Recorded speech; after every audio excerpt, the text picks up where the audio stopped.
Hello friends, I am Dr. Panduranga Nayak, Principal SPS College, Bantwal. In the last class, we have learnt what is meant by allowance and its classifications.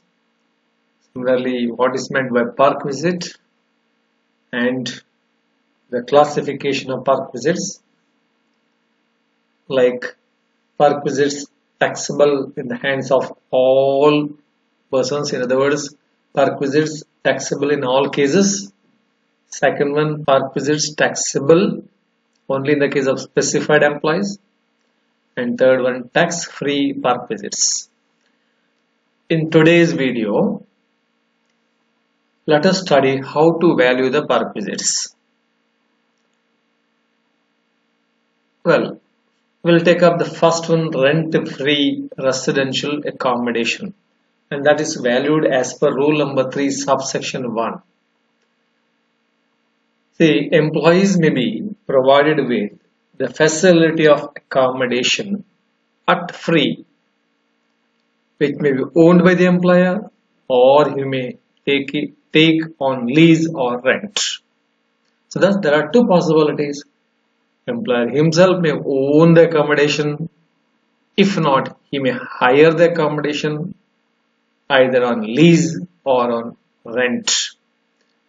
Again, the per visit value of rent-free accommodation shall be taxable in the hands of specified as well as non-specified employees.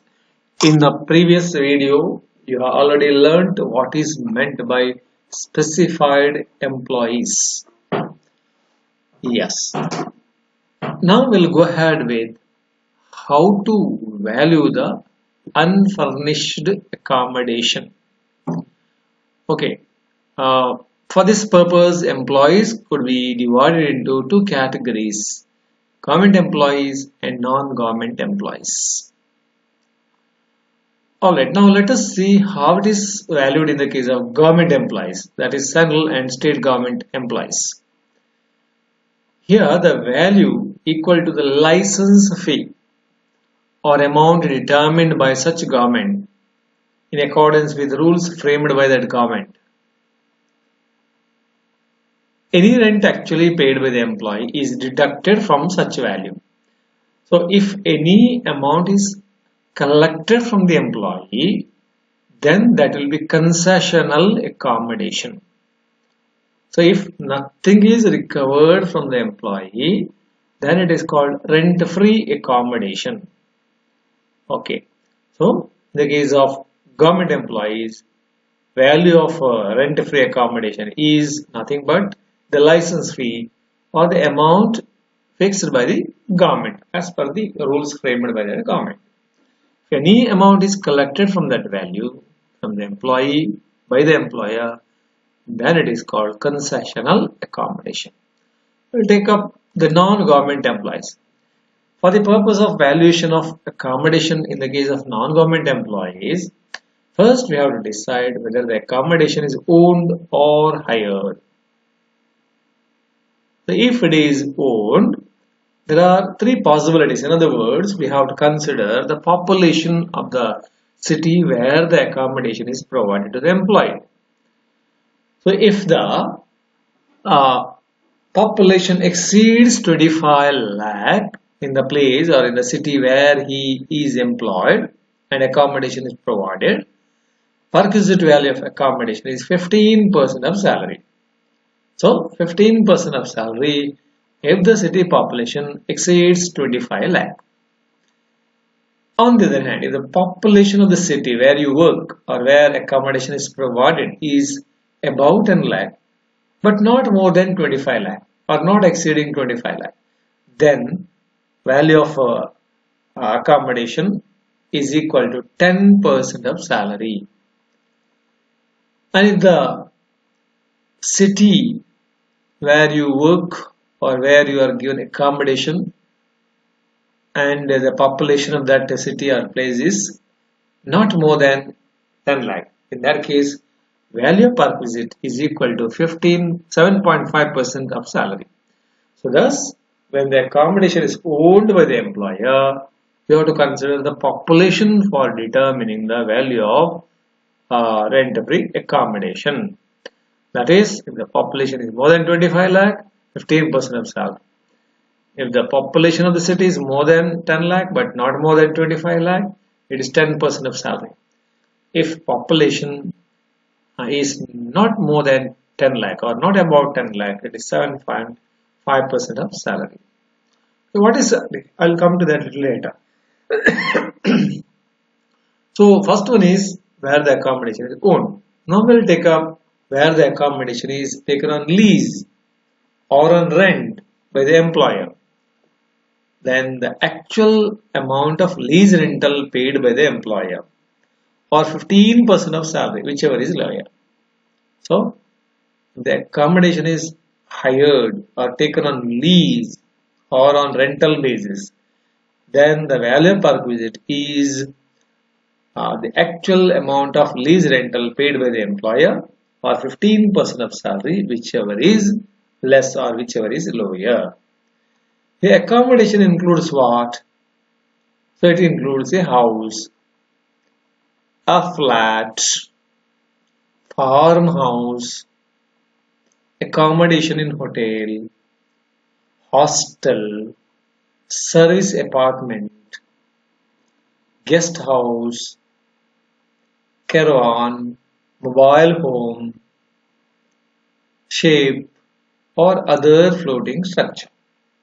So accommodation here is taken in a broader perspective. So when we hear the term accommodation, what comes to our mind is just an ordinary house or at the maximum flat. But here the meaning is much more than that, or it includes wider interpretation here, like it includes a house, a flat, farmhouse, accommodation in hotel, hostel, service apartment, guest house, caravan, mobile home, ship or other floating structure. Okay, now how the furnished accommodation is valued. So far what you have learned is value of unfurnished accommodation. So if nothing is recovered from the employee, the accommodation is called rent-free. If some amount is collected from the employee and deducted from the value of rent-free accommodation, then it is called concessional accommodation. Alright, accommodation may be furnished or unfurnished. So unfurnished accommodation is valued in the manner I have already explained. Supposing it is furnished, what has to be done? So, if the rent-free accommodation is furnished by the employer, then 10% of the original cost of furniture is added to the perquisite value of unfurnished accommodation. So, first you calculate value of unfurnished accommodation. Then you find out whether the furniture is owned or hired. If it is owned or provided by the employer, then 10% of original cost of furniture is added to the perquisite value of unfurnished accommodation. So nothing to worry, while we solve the problem, you will come across all these things and everything will be very, very clear. If the furniture is hired by the employer, then higher charges paid by the employer must be considered. Alright, if the furniture is hired by the employer, the higher charges paid by the employer must be considered. What is furniture then? Again, furniture here is taken in a broader perspective. That includes what for this purpose? TV sets. Furniture also includes what? TV sets, refrigerators, other household appliances, air conditioners, or other similar appliances, but excluding laptops and computers. These are not included. Alright, that is the meaning of the term furniture. So furniture is used here in a broader or wider perspective. It includes TV sets also, refrigerators, other household appliances, air conditioners, other similar appliances, but excluding laptop and computers. Supposing the accommodation is provided in a hotel, then how do you evaluate? So where the hotel accommodation is provided either with central government or by any other employer, 24% of salary or actual charges paid or payable to such hotel, whichever is lower, is taken as perquisite. So 24% of salary, or alternatively the actual charges paid or payable to the hotel. Out of these two, whichever is less is taken as perquisite. If such accommodation is provided for a period not exceeding 15 days in aggregate on the transfer of the employee, there will be no taxable perquisites. For example, he is provided accommodation in a hotel for 13 days. Then the perquisite value is nil. Supposing it is 16 days, yes. In that case, you have to take 24% of the salary as what? Value of perquisite for an accommodation given in a hotel. The next one, accommodation provided in a site. If the rent-free accommodation, RFA means rent-free accommodation, is provided to the employee working at a mining site where mining happens, or an offshore exploration site. This is in the case of exploration of maybe crude oil, maybe any mineral, etc. Exploration site rather, or a project execution site located in a remote area, or if rent-free accommodation provided is an offshore site of similar nature, then perquisite value of rent-free accommodation is taken as nil. But what is remote area? Remote area means any area beyond 40 kilometers from a town having a population not exceeding 20,000. First, you have to choose a city where the population is not more than 20,000. From that city, the site must be located beyond 40 kilometers. The distance between the site and the city where the population does not exceed 20 must be not less than 40 kilometers. In other words, it should be more than 40 kilometers. Then we call that remote area. Let us repeat again. Remote area means an area beyond 40 kilometers from what? From a town having population not exceeding 20,000. Okay, evaluation in case of transfer of employees. Where on account of transfer of an employee, he is provided with rent-free accommodation at the new place of posting while retaining the earlier one. So, an employee may be working at one place, but he might have been transferred to some other place, maybe a new place. So, in that case, rent-free accommodation at the new place of posting while retaining the earlier one, the perquisite value is determined as under. For the period not exceeding 90 days, the perquisite value of only one rent-free accommodation. So, if he retains his original accommodation and then accommodation in a new place where he is posted, and if the period of the situation does not exceed 90 days, then the perquisite value of only one rent-free accommodation is taken. That too, accommodation, the perquisite value of which is lower. Where the period exceeds 90 days, then the perquisite value of both the accommodation are considered.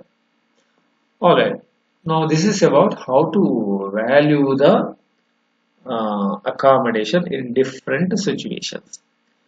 Next one, here throughout you have learned 15% of salary, 10% of salary, 7.5% of salary. That we have learned so many things about salary. But what exactly meant by salary? Salary for this purpose, that means valuation of accommodation. And salary includes basic, bonus, commission payable monthly or otherwise, taxable allowances. So allowances could be taxable or otherwise. So taxable allowances or any monetary payment by whatever name called, such as leave encashment while in service from one or more employers as the case may be. But it does not include DA or dearness pay unless it enters into the computation of retirement benefits. So salary means what then? Basic, bonus, commission payable monthly or otherwise, taxable allowances, or any monetary payment by whatever name called. That is, for example, leave encashment while in service from one person to one employer to from one or more employers as the case may be. But salary does not include DA or dearness pay unless it enters into the computation of retirement benefits. Any advance or arrears of salary, this is important, any advance or arrears of salary received or loan taken is also not included here. Employer's contribution to Provident Fund is not included. The value of perquisite specified under section 17 subsection 2 shall never be included. Okay, now we'll go for summary of whatever I have explained. So there are two types of employees. One is government employee, the other one is non-government employee. And again, the accommodation could be furnished or unfurnished or furnished. We'll take up the first one, the value of unfurnished accommodation. And again, we'll take up the case of central government employee, state or central government employee. Okay, in that case, license fee determined by government, that is the value of unfurnished accommodation. Rent-free unfurnished accommodation. But if any amount is collected from the employee, then it is called concessional accommodation. Concessional accommodation. So government will fix the rate or the amount, accordingly valuation happens, whatever may be the market value, market rental value. The next one, provided to non-government employee. Here the question is whether the accommodation is owned or hired. If it is owned, then population matters. Already I told you, if the population of the city where you are working is more than 25 lakh, 15% of salary that should be taken. Then whatever you get, that is value of rent-free accommodation. But if any amount is collected from the employee, then it is called concessional accommodation.